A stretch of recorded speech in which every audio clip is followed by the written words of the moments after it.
Hello people, how are you doing? Welcome, my name is Adam, this is Memento Mori. I hope you're all doing well. I wanted to do a quick video on Philip Roth, the great American author who this past week died at the age of 85. And I wanted to do a video about Philip Roth, not only because he's someone who I've read a considerable amount of, but more so because I think he holds a very kind of weird place in American literature. As Philip Roth, you have to understand, from the time of his early novel Portnoy's Complaint, which was the book that kind of shot him into the stratosphere and made him a household name, from the time when that was published in 1969, all the way through the remainder of the 20th century, there was no bigger name in the world of literature, American and otherwise, than Philip Roth. Both commercially and critically, he was an absolute phenomenon. And that's weird to say because I think that's hard to tell from today. And I think a big part of that is the fact that people my age and younger are just not really reading Philip Roth. You know, you only have to look as far as kind of the petri dish of the bookish community here on YouTube to see that. Certainly there are people reading Roth, but not to the extent that you would think, considering what a huge deal he was, in his heyday. There's a couple reasons for that. One being, of course, is that he retired from publishing novels in 2010, I think it was. So that certainly didn't help. But more so than that, I think it's just a case of his works not aging very gracefully. His books were kind of centered around male sexuality, kind of exclusively shown through the eyes of the American Jewish white male, okay? And I think that combined with his, the misogynistic undertones that is littered through a lot of his work, I just don't think that has necessarily been embraced by the next generation of readers. Because certainly he's still a huge name, and with his passing, there was 1,000,001 different think pieces and articles posted online in his remembrance. And I purposely have tried to avoid almost all of them, because he is definitely one of those authors that will attract, two sides of the extreme. On one side, you'll have, mostly aging dude bros that overpraise Philip Roth and will say that, American literature is officially dead with his passing and garbage like that. They did the same thing a couple weeks ago with the passing of Tom Wolfe. All that nonsense. But then on the other side of the extreme, you'll have the horrible, Twitter SJWs who will not only dismiss all of Philip Roth's work, but also just dismiss him as a person, simply for what they deem, problematic within his work, most of which they've probably never read themselves, past the Wikipedia page that they looked up. And I really can't handle either side of those extremes, probably because I lie in the middle. Philip Roth, to me, has always been kind of a hit or miss author. I've enjoyed a lot of his books. I have not enjoyed a lot of his books. But for whatever reason, I always come back to him. And for me, he kind of stands on the shelf with similar authors, not similar in genre, but to me, authors like Haruki Murakami and Margaret Atwood and Don DeLillo, authors who I've read a lot of and I have a lot of problems with, and I often don't like the work they do. But for whatever reason, I always come back to them. And Philip Roth definitely kind of lives in that stratosphere. But yeah, there's certainly a lot of his work that I've liked. The aforementioned Portnoy's Complaint being one of them.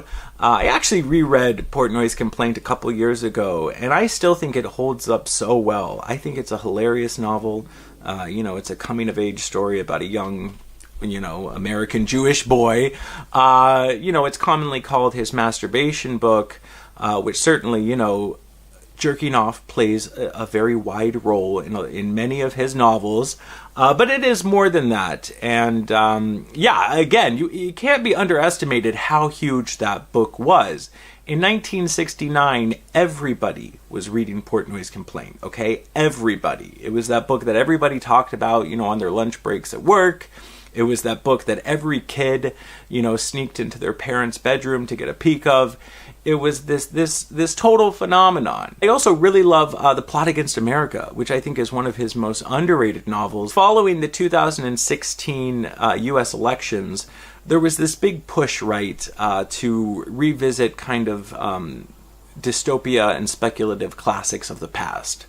Kind of at the forefront of that was 1984 and The Handmaid's Tale. For my money, there has been no book that mimics our current bizarro timeline that we're, leading, than The Plot Against America. It's incredible. It's a historical fiction about an alternative timeline where Roosevelt does not win re-election, right before we entered World War II.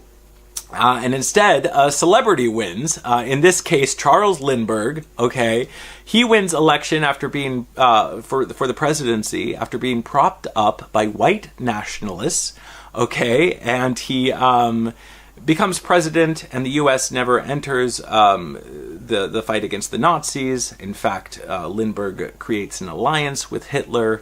And it even spirals down to a point where we learn that there's blackmail within the governments, with the foreign government blackmailing Lindbergh. So the parallels are endless. It's crazy. But yeah, it's just a really well-crafted story. But certainly there's also a lot of his novels which I haven't really connected with at all.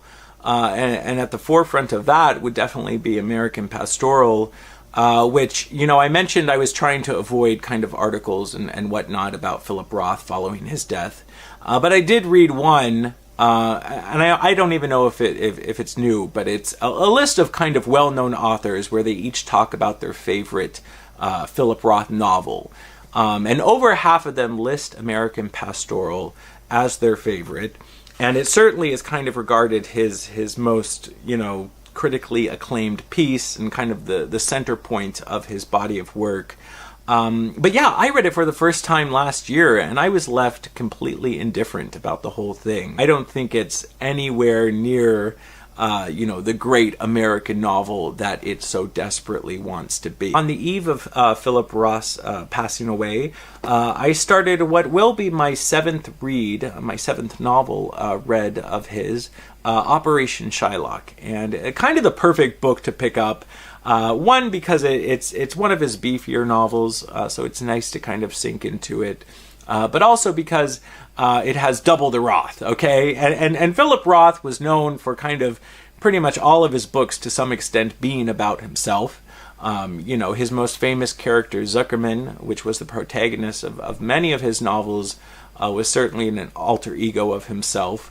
But he also just straight up put himself as a character in many of his works. He did it in The Plot Against America, which I mentioned, where he is a child. But also probably most notably in Operation Shylock, which opens with Philip Roth learning that there is an impersonator, a fake Philip Roth, who is going around Jerusalem and giving speeches and trying to kind of spark this huge exodus of Israeli Jews to repopulate nations where they have historically been exiled from, to kind of spread back out throughout Europe. And it turns with the real Philip Roth traveling to Jerusalem, and it turns into this whole farce. But yeah, really good, and also quite the rebuttal. Another criticism that Roth often got was that he was somehow anti-Semitic, or that he was a self-hating Jew. And this book is definitely a commentary on that. So the perfect book to kind of pick up after his passing. So yeah, no matter the weight of his legacy that will, carry his work into the future, for me, certainly, he is an author that I'll continue to visit and revisit. And I would love to hear from you. For those of you who have read Philip Roth, I would love to hear what are your favorite or least favorite of his works. And those of you who have not read Roth, especially those, who are, like under 30, like, who is Philip Roth to you? Do you consider him, this kind of titan of literature that you eventually want to get to? Or is he kind of just a relic of, an American era long past. But either way, rest in peace, Philip Roth. Thank you for watching. I'll talk to you soon. Bye.